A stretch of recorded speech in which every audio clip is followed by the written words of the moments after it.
And I wanted to start off with a quote from a person named W. Edwards Deming. The quote is that there are two basic rules of life. One, change is inevitable. And two, everybody resists change. And I've certainly found that to be the case in my life and the life in general.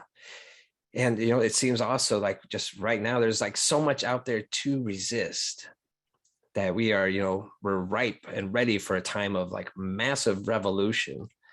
But the revolution that needs to happen, the only way that it can happen at this place in time is it's got to be a revolution of love, the love with that capital L.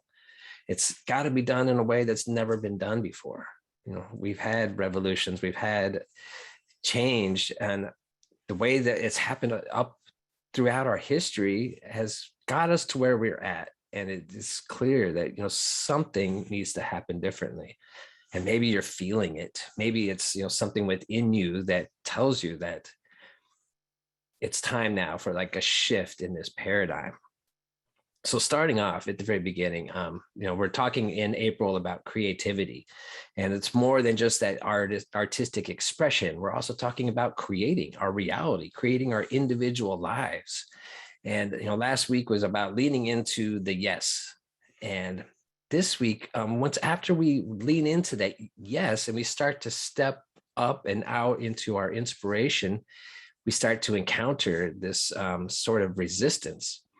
I loved in Jean's meditation when she was talking about the rains, the fall. We have without the rains, we wouldn't get the plants, and it made me think about the wind that comes along with new plants as well. That constant little bit of resistance. That it's that resistance which makes the trunk or the stem grow stronger. Which reminded me of the oldest living tree in the world is the bristlecone pine. And they live to be 5,000 years old. There's one now, it's 5,000. They live very high altitude, and it's because of the harsh conditions that they live in, that constant, jet stream wind, like super high wind, and it's low moisture, low precipitation in these harsh conditions. And it's all of that is what gives it the ability to live so long. It grows so slowly that it's impervious to rot and to bugs and all this other things that can get other species of trees into shorter lives. So it's that very resistance that gives it its strength. But as according to the quote, everybody resists persistence or resists change. Why is that? It's the only thing that we can always count on is things are going to be changing, yet we have a hesitancy to lean into it. So that's what this week is about, is to encourage us to lean into the things that appear as resistance. So right now, like religiously in our world, this is a time of so in the Christian tradition, as Neil talked about, this is Palm Sunday. And so we're celebrating, the week leading up to Easter when, Jesus rode into Jerusalem. And so just looking at the life of Jesus as he was out there teaching ways that were different than the norm, showing that heaven is something that's within us, that's available to each and every one of us. He faced massive resistance. We face this in our individual lives. It happens in our external lives as well. And then we're also celebrating Passover right now in the Jewish tradition, celebrating the Israelites' escape or exodus out of Egypt and slavery and the resistance that they encountered to overcome that. And this year, it doesn't happen every year because Ramadan shifts throughout the year. But right now, Ramadan is also going on. And that's, celebrating the time when Muhammad received the message of the Quran. And so that's a spiritual growth, and it's encouraging people to fast during the days, fasting from food and also fasting from impure thoughts and negative behavior, just really encouraging Muslims to go within and increase their connection with that inner thing within us. We have the pagan and Wiccan nature type celebrations of Easter, celebrating the rebirth of everything. We coming out of this time of, dormancy, of, like symbolically kind of death, into a new awakening, a constant growth. All of those things right now on our planet are occurring. And it all leads us to that thing that's within each and every one of us. We have our individual ways that we can celebrate it or recognize it. But right now, it's a powerful time to lean into that thing within us and to really embrace it. So that's one thing that I want to encourage us to do right now, is just thinking about that going forward, that thing that is within us that connects us all, and that we have a natural strength that comes from it as we draw upon it and recognize it. It's all done unto us as we believe, as Ernest Holmes, is so frequent to tell us. So just leaning into that opens up this space. Now that resistance, like talking about that bristlecone pine, it's, the saying that, what doesn't kill you makes you stronger. We can look at the idea of resistance from a point of, training, like weight training, resistance training. When you work out in the gym and you're doing your repetitions, we're killing those cells, the muscle cells in our body. And it's that resistance, that killing, then when they die, then our body kicks in to replace them, and it replaces them with more of them, which is what makes us grow and get stronger. So we have this resistance to pain, yet in some instances, we embrace it and we lean into it because we know what it's going to bring for us. So this week, we're encouraged to learn how to dance with that resistance, dance with the things that show up in our life that in hindsight, we can see how they have made us stronger, made us into who and what we are. But it's, we had this tendency to label things and call it good or bad according to how it feels. So when I was, thinking about what to say, it reminded me of that. It's a Taoist story from the Taoist tradition of the farmer who wakes up one day and his horse has gotten out overnight and ran off. And the neighbors come over and they're like, "Oh, what bad luck you have. Your horse is gone." And the farmer's like, maybe. And then the next day, the horse returns, but it returns with 3 wild horses that it met out in the world and brings them home. Now the farmer's got 4 horses. And so the neighbors come over like, "Oh my gosh, you're so lucky. I can't believe it. You are the luckiest man." He's like, maybe. The next morning, his son is trying to ride one of the wild horses and he gets thrown and breaks his leg. So again, the neighbor's like, "Oh, what a streak of bad luck you just received. It's horrible." It's like, maybe. But then the following day, here comes the emperor's army rolling through town, and they're on the way to war, to a battle. So they're collecting all the young men from the villages and to go fight in the war. Of course, he can't take the farmer's son because his leg is broken. So again, here come the neighbors. "How lucky you are that his leg was broken." And of course, the farmer's like, maybe. It's all just recognizing what is and learning to embrace it and dance with it. Alan Watts tells us, he likes, people say that life is a journey. And Alan Watts doesn't like that description because journey kind of implies the destination. And so then it's all about like getting to it, like to that destination first. It's like, no, life is more like a dance. When you're dancing with somebody, you're not thinking about, just getting to the end of that song. You're thinking about the dance. You're in it. So it's like when people ask, what's the purpose of a dance? It's like, it's to dance. So what's the purpose of life? It's to live. That's our purpose. And so we all have that thing within us that's constantly moving us forward into this way of greater expression, getting through and learning to dance with it. Now, right now, looking, as I talked about, all the things in the world that are easy to bring up resistance within us. We all have our ideas of what, an ideal world may look like. We all have our political ideas and ideologies. And we have this tendency to see the opposite of what we believe as the resistance. This world would be great if it just wasn't for those other people that just don't think like I do. And all of that, especially like as the division grows and as a time right now where we see, the major conflict in Ukraine, all these things lead us to just see a lot of stuff that we want to resist, a lot of stuff that we say shouldn't be like that. but they're there. And it's all part of this one thing, the infinite, that we are a part of, co-creating collectively together. It's there, and it's all part of what is adding to our strengths. What, as years down the road, we look back and can see like those things that shaped us. So collectively, it's no different than on the individual level.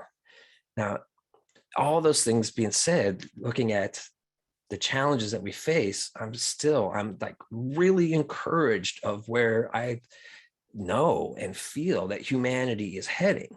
Because overall, if you look at the collective picture, we are living in the time of greatest peace that we've ever known as the human collective.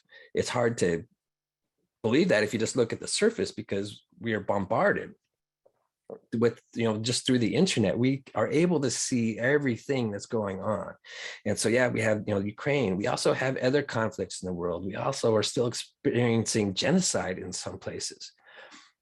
But the overall, composite, right now, there is less areas of conflict and different challenges like that than any time in human history. So that brings me hope. It also brings me hope knowing that, as Ernest Holmes teaches us, we are on this constant upward spiral. And the arc of history, it favors more compassion, more peace and understanding. We have come a long way as human beings. And now we're at kind of like this teetering point, like the cusp of it all. And all the things that have got us to where we are, without labeling good and bad, we can just recognize that they've gotten us right where we are, and that it's all part of our collective. It's part of that infinite experience. But right now we can also see that it's time to shift a radical way of thinking of when we encounter that resistance, when we see things in the world that we just know, like it is so against what everything in my heart is telling me, rather than engaging in that resistance of force against force, which only adds to, make it expand. It's about shifting internally, the way that I choose to see things.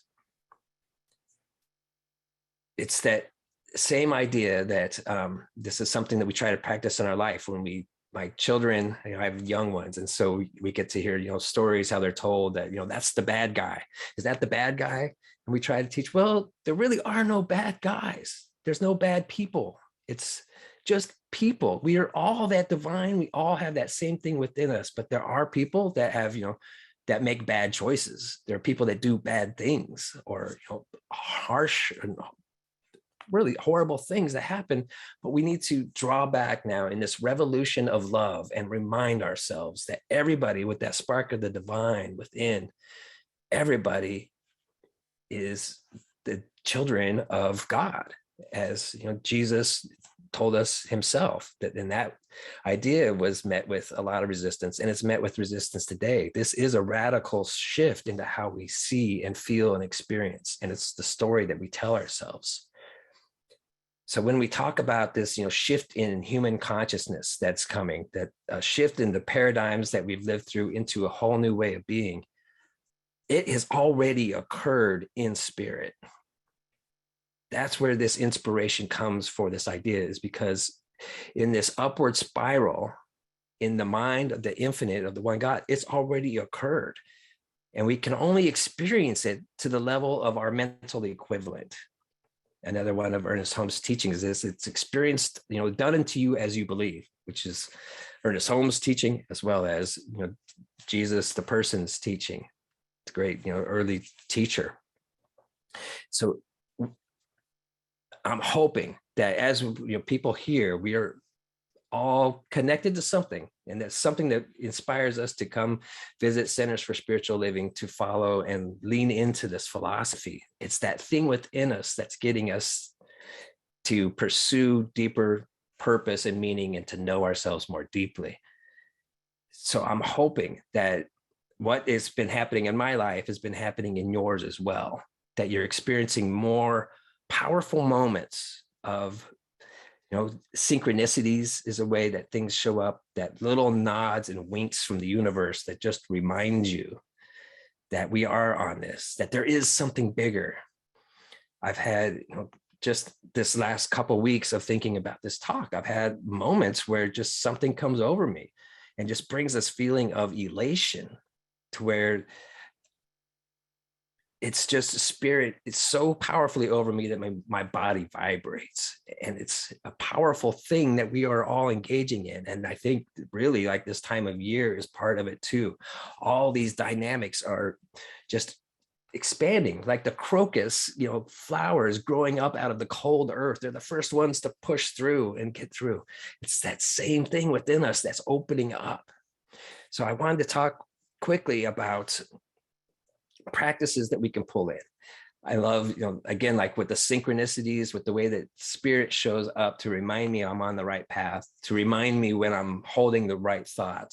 And sometimes, to remind me too when I'm off on that thought. So when I'm thinking of unconscious expansion and I get that buzzing, like vibrating feeling, it's powerful, and it lets me know. And then when I'm losing it, I'm off track and I'm like scrolling the news and I'm getting that resistance and I'm getting charged over something I see that I don't like. It's kind of the opposite of that vibration. It just doesn't feel good. All of this is the perfect system created in the mind of God out of itself to create this constant impetus to expand and grow. It's such a perfect system. And it's the same way with me as the individual as it is with the collective. And we're seeing our experiences reflected back to us of where we're heading. So this last week, so one of the classes that I'm taking right now is the Eclectic Writings of Ernest Holmes. And the thing that stood out to me, it was so big, was talking about the reciprocal nature of God or the universe, of it all. And it was just another layer of understanding this teaching that we are, fortunate to be practicing. And so the idea is that when we go into what we call spiritual mind treatment and affirmative prayer, the reciprocal nature, the first thing that we need to do is just get ourselves quiet. I just heard Deepak Chopra yesterday on something that I happened to be passing by, and somebody asked the difference between prayer and meditation. And Deepak says, well, prayer is when we are talking to God, and meditation is when God is talking to us. And that's exactly what Ernest Holmes said about the reciprocal nature of the universe.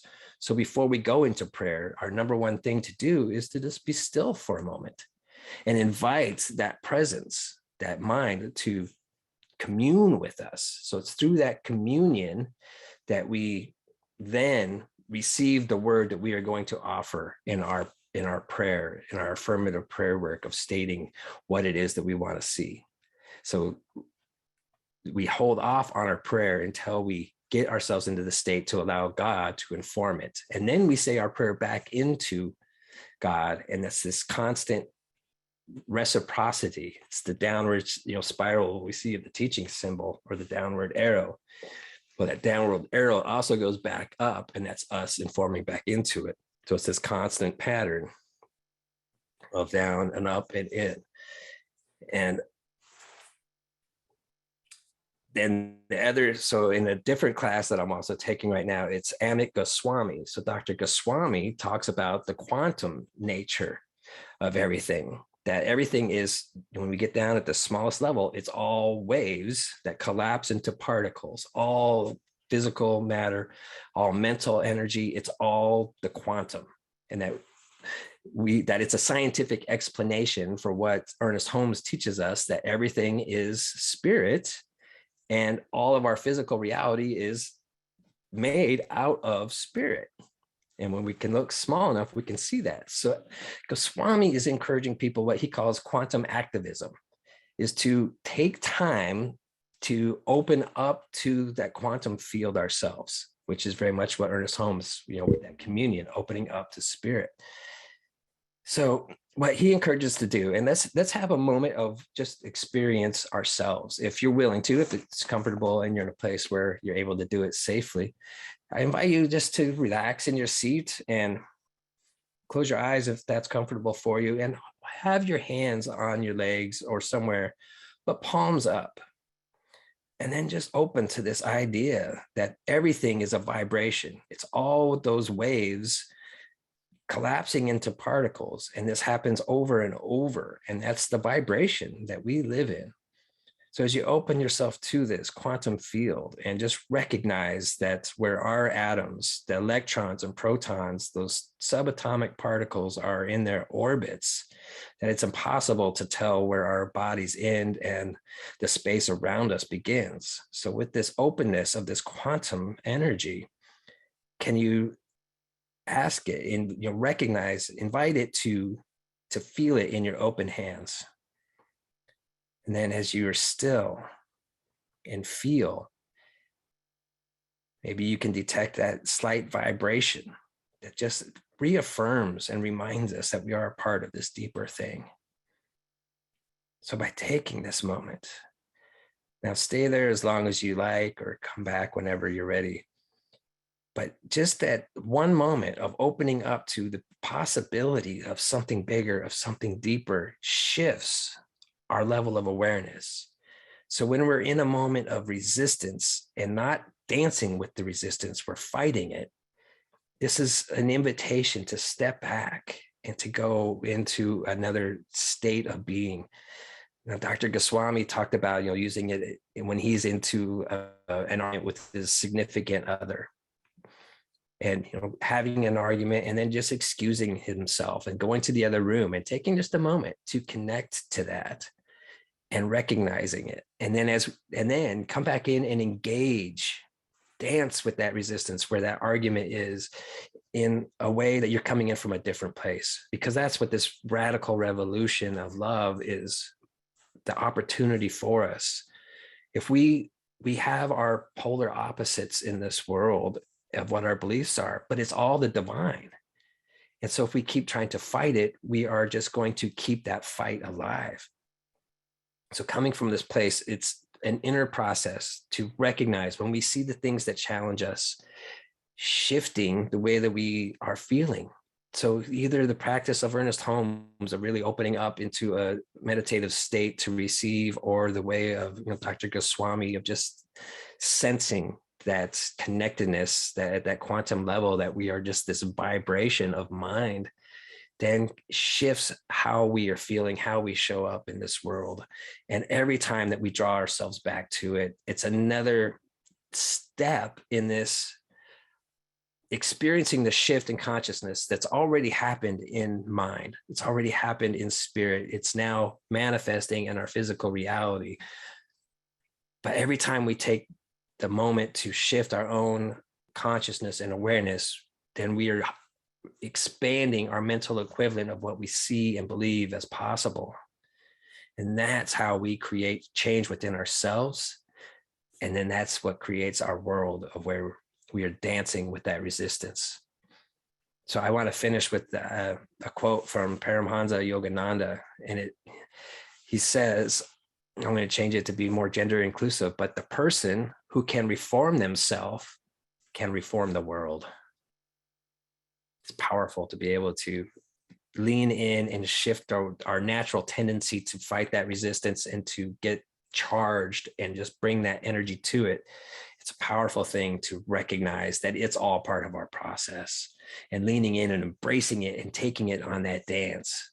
And then as you do that, you are reforming yourself, which is the most powerful and challenging thing that anybody can do. And that's the start of it all. So that's where we are. So thank you, everybody.